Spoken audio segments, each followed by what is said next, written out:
Hi everybody, this is Matt. We're continuing our series on the diagnostic test for the heart, and today we're talking about the 12-lead electrocardiogram, or EKG.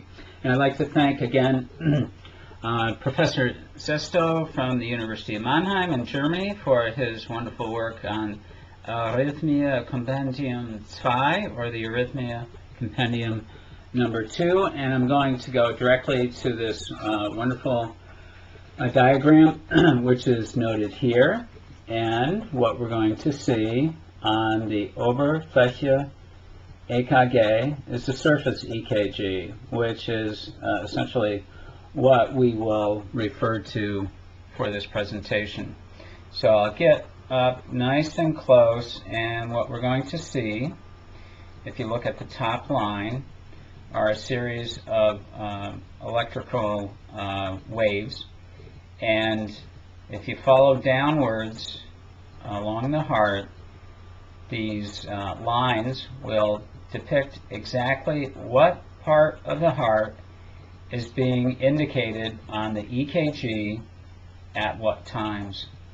So if you follow the first wavelet, that's the P wave, down, and that is the depolarization of the SA node. Continuing on, you have the QRS, which is the depolarization of the ventricle, and the T wave, which is the repolarization of the ventricle. So a 12-lead EKG is one of the most fundamental diagnostic tests that cardiologists do to determine the electrical status of your heart.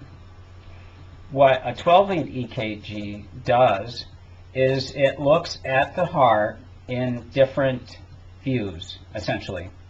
These are called vectors. There are electrodes hooked up to your chest and also to your limbs, and what the 12 leads do is, in a series of combination of one lead looking at the heart from a negative pole to a positive pole, that is another electrode, it gives the cardiologist an electrical picture of that part of the heart. In treating someone who potentially is having a heart attack, it permits the cardiologist to see which parts of the heart are being affected by electrical abnormalities.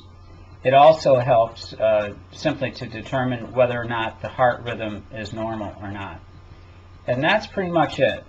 There are a lot of sophisticated details as to what parts of that signal, in what ways are altered, and what that means. And that's why people go to medical school and study in specialty clinics to learn more about those changes and what they indicate and the best ways to treat them.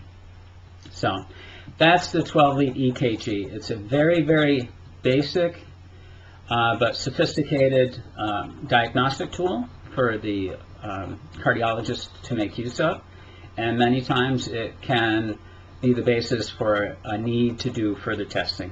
And that's it. Have a great day.